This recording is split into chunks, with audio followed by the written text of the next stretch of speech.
Ohio is the heartland. It's a place where the mountains end and the prairies begin. Its borders are formed by Lake Erie on the north and the Ohio River on the south and the east. But the state can't be defined by its geography. Ohio is the smell of coffee brewing in the morning, the sound of church bells, the taste of a hot fudge sundae at the corner drugstore. It's a feeling.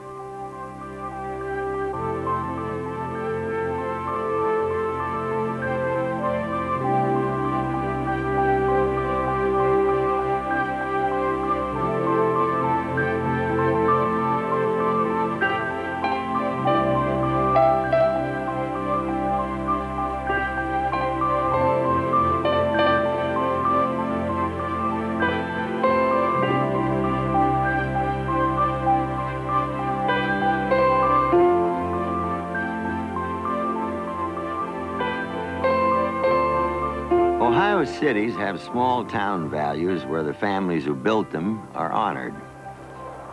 In Dayton, there's the name Huffman. Tony Huffman was born and raised here. My ancestors settled in Dayton in 1812, and we've had a continuing association with the city ever since. Here's an article out of the newspaper saying... Tony Huffman's family is one of the oldest and most respected in town. It's really kind of fun to go through this stuff sometimes. Here was Torrance Huffman's father's house up in the east part of Dayton in an area called Huffman Hill. And he built a house out there because he owned the city railway. He wanted to get traffic out in this section of town so he could make more money in the trolley business. The rest of the family changed Dayton, too, with another kind of transportation. Tony Huffman is an executive with one of the city's biggest companies, Huffy Bikes. It was started by my great-grandfather in the 1880s, at which time they were a manufacturer of sewing machines and, as a minor side product, bicycles. Today, Huffy is the largest bicycle manufacturer in America. It's become a leader in turning out specially crafted models for experts like the U.S. Olympic cycling team. The first American to ever win Europe's grueling Tour de France rode a Huffy. It's not the only time the Huffmans helped to make history. The other time happened by chance on a piece of land they once owned. It may not look like much, but it led to dreams that reached into the heavens, because Huffman Prairie was important to a couple of other bicycle makers from Dayton, Wilbur and Orville Wright. When they came home from Kitty Hawk, they approached Torrance Huffman, who had a big field east of Dayton, and asked him if they could fly in his area. He said, as long as you take care of don't bother the cows, you can have it free of charge. Ivanette Miller is the Wright brothers' niece, but she was more like a daughter to them. Orville was the one that was bubbling over with ideas. Wilbur was the one that tried to make them practical. They were a wonderful team, and they used to scrap a lot.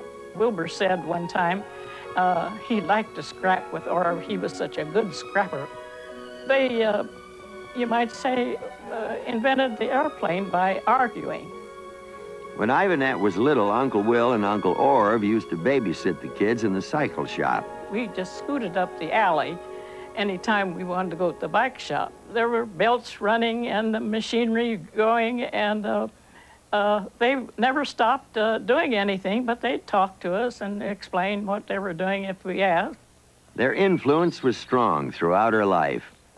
Ivanette's husband, Harold, first laid eyes on her at a celebration for the Wright brothers. But down on the stage, there was the Wright brothers and the Wright family was there, and among the Wright family, there were two nice-looking young ladies who were about my age. One of them happened to be, later became my wife. They were married in this house. It was built by Orville after the Wright brothers had become international heroes. Ivanette and Harold Miller are both 90, married for 67 years. Years filled with memories. The staircase Ivanette walked down as a bride.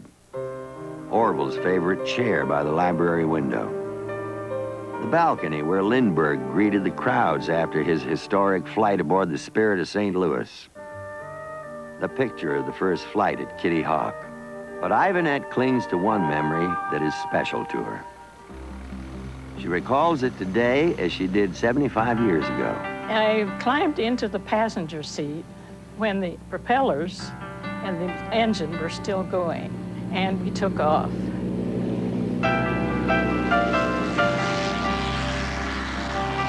As I looked out over the wings that were carrying us up and the ground that was falling away, here we were in midair with the wind blowing in our faces. It was just amazing.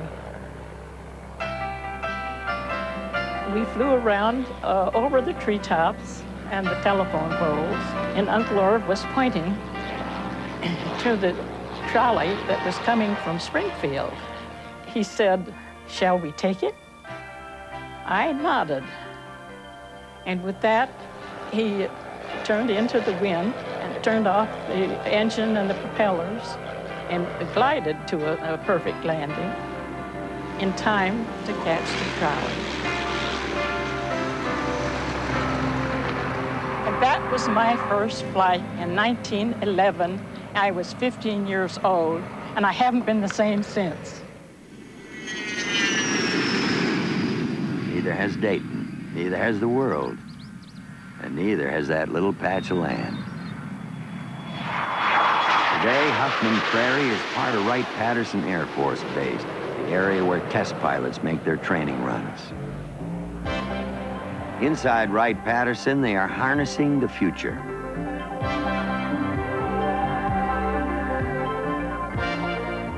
This research center is so much a part of the Wright Brothers' legacy that it's nicknamed the Bicycle Shop. And so what happened on the second floor of that old Dayton store really did create dreams that led to the heavens.